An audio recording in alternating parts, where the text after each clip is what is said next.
আপনি কি চান যে আল্লাহ রাব্বুল আলামিন আপনার সকল দোয়াকে কবুল করে নিক?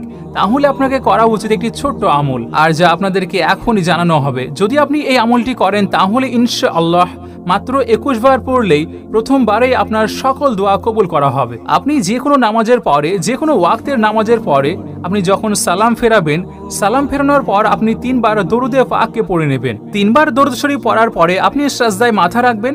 সাজদারত অবস্থায় ২১ বার ইয়া আরহামার রাহিমিন, ইয়া আরহামার রাহিমিন পড়বেন। এটি শুধুমাত্র একটি সাজদার ওয়াজিফা। এই আমলের পর আল্লাহ রাব্বুল আলামিন আরশের ফেরেশতাদেরকে পাঠিয়ে দেন, যারা আপনার সকল ধরনের চিন্তা আর সমস্যাগুলোকে দূর করে ফেলবে।